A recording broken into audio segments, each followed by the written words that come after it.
Utilizando mis dedos índices en forma de gancho, con el nudillo comenzar a hacer círculos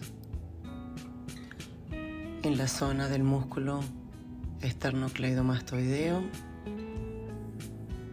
y repito lo mismo al otro lado.